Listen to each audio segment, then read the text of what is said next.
back when I was front of house, I used to get paid 60 euros per shift, and the male front of house would get paid 70 euros per shift. It was just a standard that any woman would get paid less than any other man, even though you were doing the exact same job. And, you know, it's kind of like, it's always been there and it's always bothering me. And I think that's why I sort of had to be tough. Today on Dirty Linen, we are talking to a wonderful woman called Lorena Corso. We continue to talk this week to women working in and around hospitality, and I'm thrilled to have Lorena on the show. She is one of the chefs at one of my absolute favourite places in Melbourne, Napier Quarter. Welcome, Lorena. So great to have you here. Oh, thank you, Dani. Thank you so much for having me on your podcast. Lorena, I just love Napier Quarter. Can you talk to me a little bit about the kitchen philosophy there? Oh, Napier Quarter has always been one of those places where I've always loved to go and have a glass of wine and some snacks and just beautiful food that it goes really well with wine in a very relaxed setting. So when the opportunity came up for a vacancy in the kitchen, I thought, well, that's the best place for me to apply. And I just love the fact that they use local produce, that is organic, and they have the natural wines, and there is a very much European feel to it. And I think after 3.5 years in Australia, I probably missed that. So I think that's why I decided to apply for the job, and luckily I got it. And Aline, the head chef of the kitchen, she's such an inspiring woman. She's she's got a beautiful culinary background. She's worked at Lume beforehand and in Brisbane before. And I think we both kind of see food in the same way. And we have beautiful pastries as well. And also the owners, Danny Lewis and Simon Benjamin, they're both really passionate about that little place, and they're trying to make the most out of it. We open 7 days a week from 9 a.m. till late. So, Lorena, one of the things that Napier Quarter is loved for, including by me, is the sandwiches. Can you just tell me the thought that goes into putting together something that, you know, at first glance sounds so simple, a sandwich, but how much goes into it? Oh, I think a sandwich is just like something that everybody loves, and at the same time, everybody does it as well. So, yeah, it is really hard to come up with something that is simple and yet satisfying. And I think Napier Quarter wanted to just keep flavors very simple. And one of the most famous sandwich, especially during the pandemic, was the Parma ham with mayo, mozzarella, and some basil.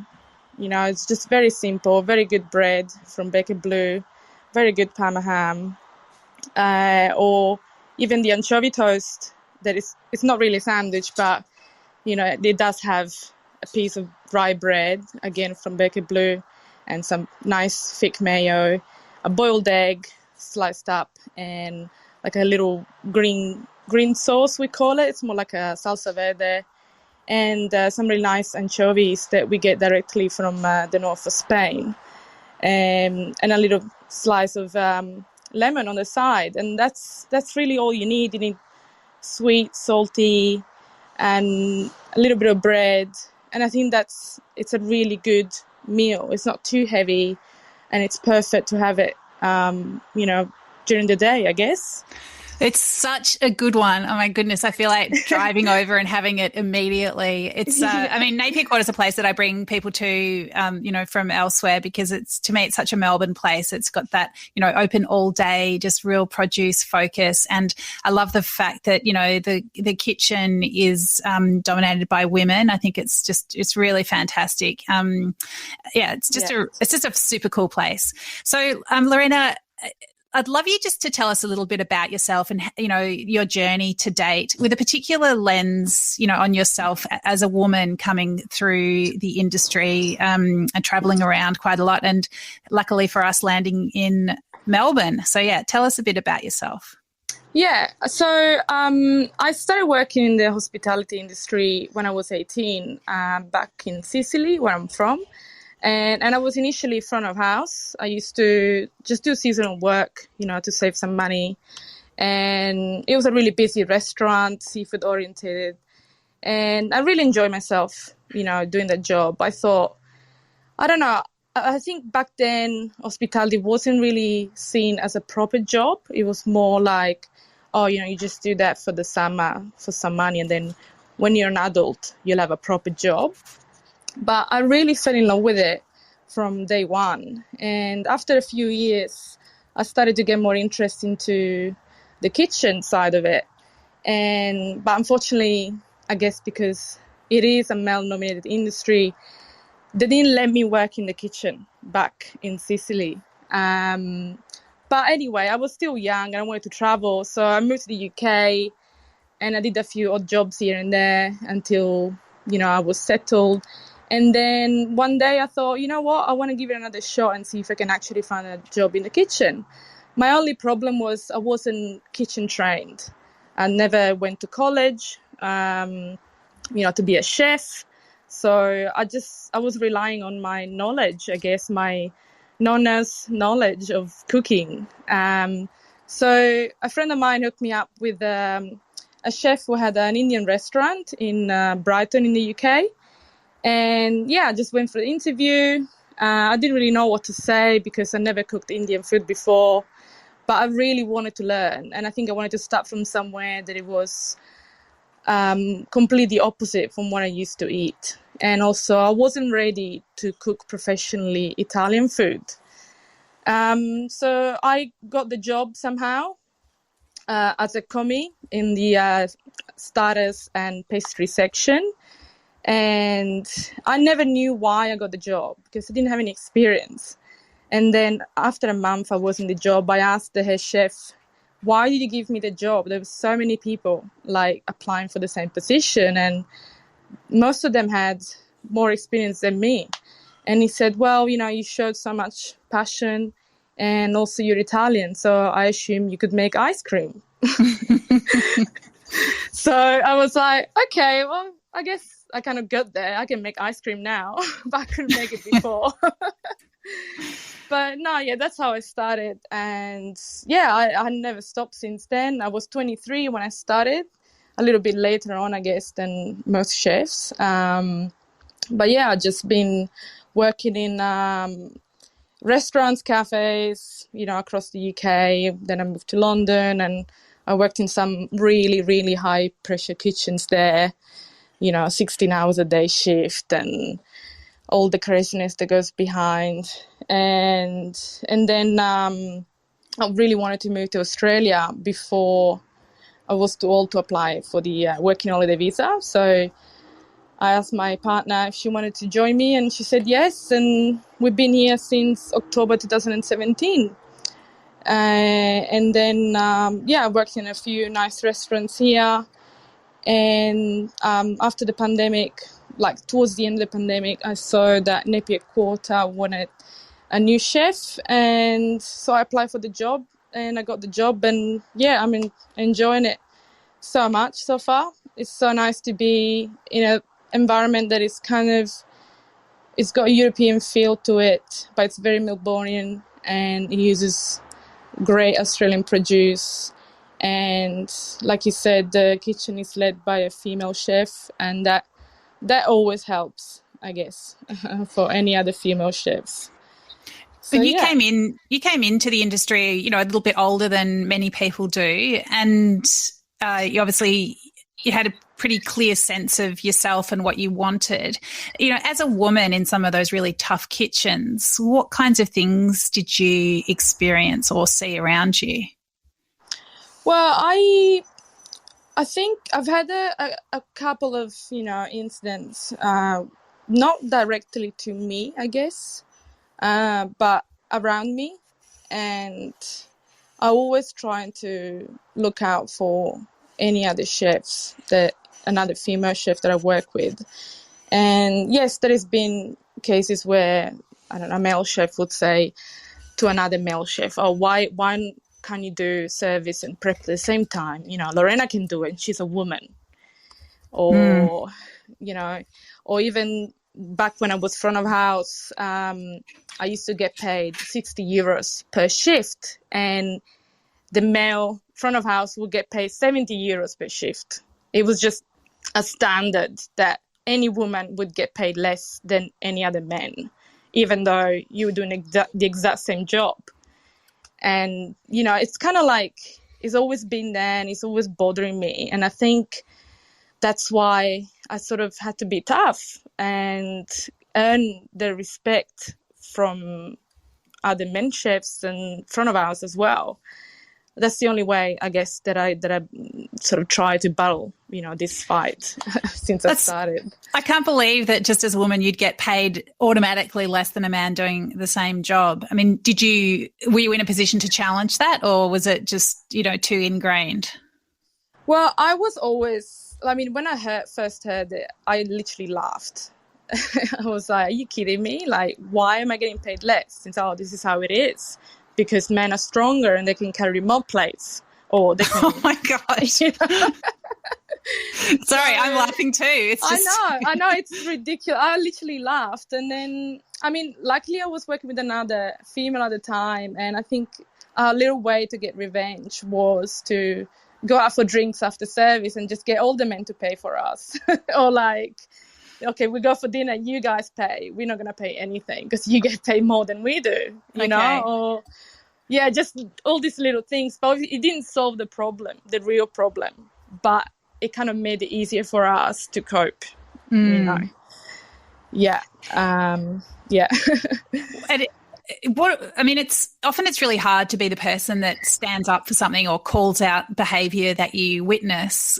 How do you find that? Well, I think I'm pretty lucky in that respect. Lucky and a little bit unlucky because I'm not scared of confrontation. And if I see there is something wrong, I always say something. I like to be honest and transparent to my colleagues and my bosses too. And yes, that got me into troubles a few times, but I don't regret it. I think by being the way I am what I am now.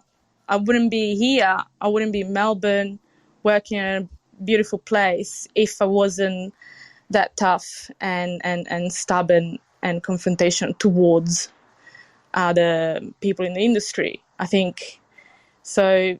That's the only way that I've been coping, really. It's just earn the respect, have a proper chat, and obviously, if you always have meetings and you communicate and you tell what you feel, things can improve within, you know, that environment. And I think that's my advice to any other female chefs or front of house is to just trying to communicate as much as possible and in the best way possible. And if you can change the environment where you work, and if everybody does that, then we can all change eventually. And, you know, we're not going to have the issue of being paid less or being treated like we're not good enough and so on. What do you think it is in you that makes you unafraid of confrontation?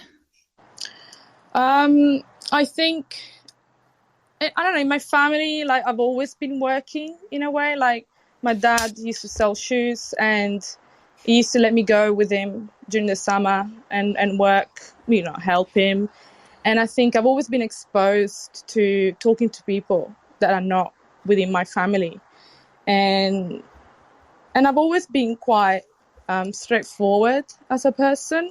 I guess I got that from my grandfather. And yeah, I think I'm just lucky that my family had taught me to stand up for myself and to be strong. I didn't want to end up being a housewife like many women are.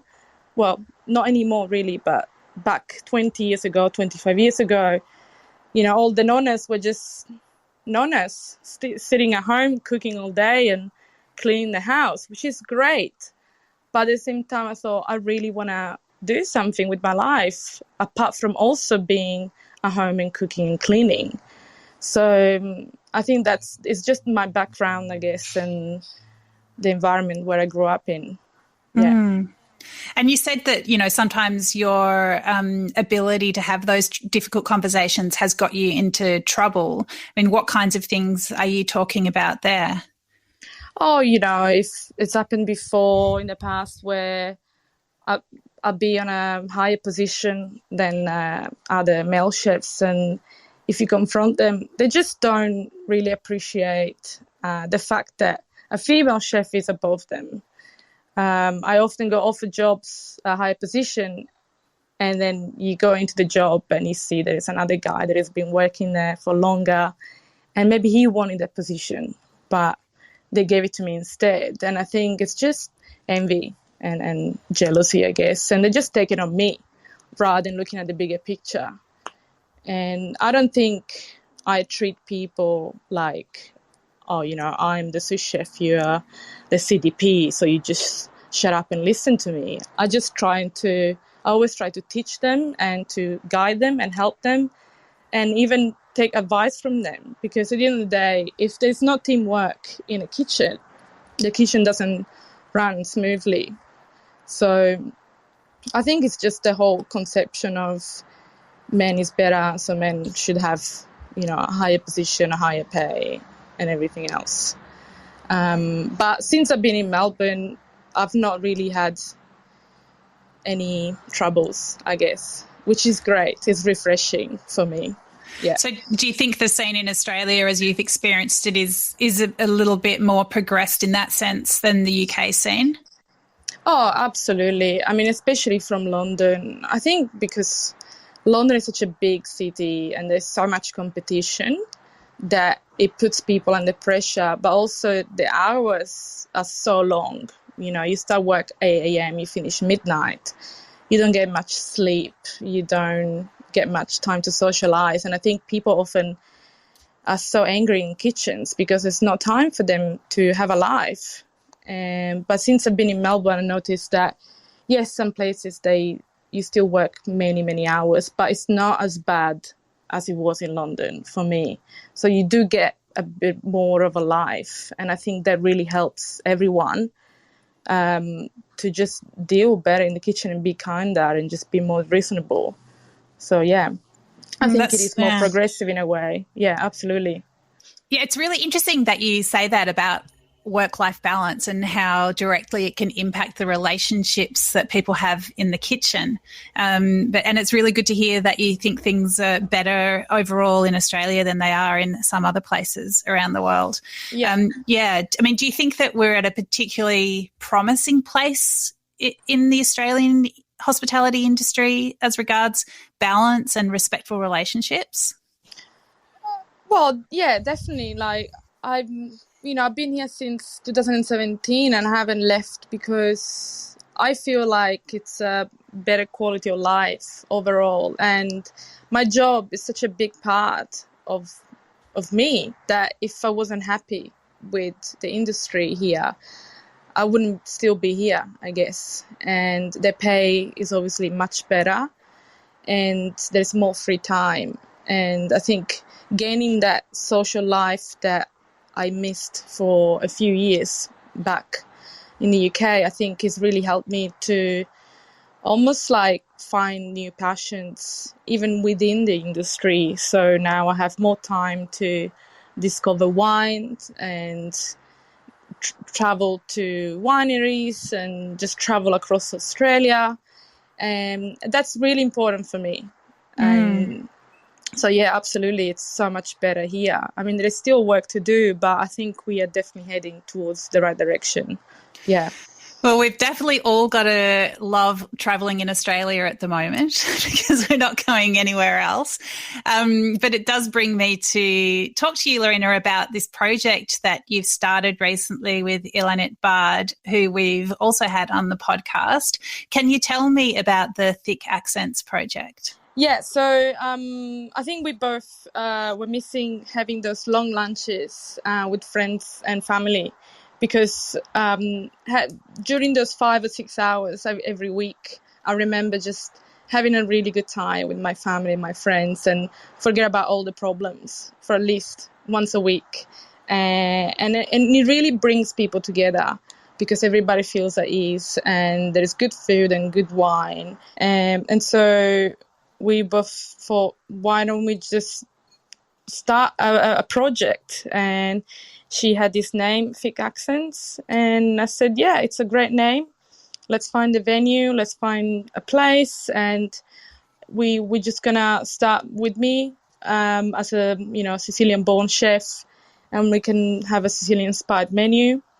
So we connected with some wineries in the Macedon Ranges area, and then we came across Lions Wheel Estate, which is just off Lansfield, and we met Renata, and she's such a great woman. She's got so much passion and she's so well organized, and the venue, the winery there, Stella d'Or, is so beautiful. There's such a nice view. We went from 0 to 100 in a very short time. As soon as we found the venue, I've been working on the menu. We're not trying to do anything fancy. We just want to make people feel welcomed, and they can all have a chat and they get to know each other, forget any problems that happen during the week, and just enjoy themselves.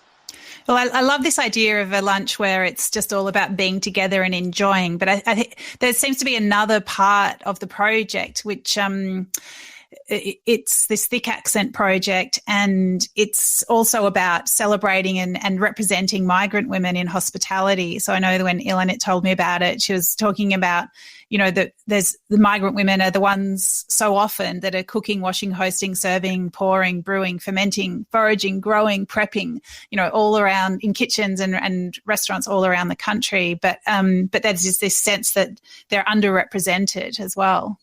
Oh, yeah, absolutely. I mean, everywhere I work, the kitchen is made from at least 80% from foreigners. And yes, it's true, they are underrepresented. I think it's because they're a little bit shy to really talk, because they are aware that they do have an accent. And sometimes, when you have an accent, I guess, a little bit more afraid to talk to people because you're scared they're not going to understand you.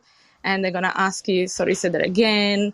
I didn't get that. Can you repeat? And I think after years and years of hearing that, people do shy away from trying to, be there and be showcased. And I think we just want to give a voice to, especially the women, the migrant women in hospitality here in Melbourne. And Thick Accents, it really represents exactly what we're trying to represent. Because I know I have a thick accent. Ilanit knows she has a thick accent, but it's not going to stop us from doing what we really want to do. So, yeah. Great. Have you felt that? Have you felt nervous about speaking up because you don't have an Aussie accent? Well, when I first got here, some people were telling me that my accent is so British, and they couldn't really understand me. Which, I mean, I'm honoured to have a British accent when, I lived in the UK for so long. So that's kind of good to hear. But at the same time, when I'm tired, I'll probably sound very Italian. I can't always keep up, basically. And I think it's for everyone else that is speaking a second language. And then, you often come across as rude. Because you think in your mother tongue and then you say it in a different language, and I don't know, things get lost in translation a lot of times. But I just, it shouldn't really stop people from expressing themselves. I know it's easy to say, but it really shouldn't. And I think one of the things that I was told when I first moved to the UK was, don't worry about what you say, just say it, because eventually you'll get there. So, and if people really care about you, they will stay there and listen to you. And if they don't, then it's not worthwhile. So, yeah, that's how I cope, I guess. Yeah. Well, I mean, I love this idea of embracing the thick accents and really building a collective and a series of events around it. It's like, yeah, it's just another way that we all need to take one another for who we are. And, it's like whatever it is that you're representing, or, you know, a Sicilian chef who cooked for a long time in the UK and now is cooking in Melbourne. It's like, yeah, let's let you own it. That's fantastic. Yeah, that's true. Great. Well, I love it, Lorena. It's really been fantastic to get your perspective. I think it's really exciting what you're doing. And so this lunch at Lions Will Estate, Saturday the 3rd of April, we'll put a link and some more information in the show notes so that anybody who wants to join you can snare a ticket and celebrate the thick accents with you. Absolutely, yeah. There won't be many tickets available, only 20 tickets, just because it's our first lunch. We don't want to, get too big and kind of make too many mistakes. So we're going to start small, and then hopefully with your support, we can grow bigger and bigger in the future. Brilliant. And as well as these beautiful thick accents events, I'll see you at Napier Quarter. And it's always hard to not have the anchovy and egg on toast because it's so amazing. But so I do also try to branch out and try other things. So, thanks for everything that you're doing, Lorena, and thanks for having a chat to us today on Dirty Linen. Thank you, Dani. Thank you. It's been wonderful. Have a nice day. You too. Bye-bye. This is Dirty Linen, and I'm Dani Valent. We air the issues that the hospitality industry finds hard to talk about. We spend a week thrashing around each issue, hearing from different people with unique perspectives. We want to hear from you as well. If you have something that needs to be said about a topic, get in touch so we can include your perspective. Contact us at dirtyLinen@deepintheweeds.com.au or hit us up on Insta at Dirty Linen Podcast. We can't wait to hear from you. This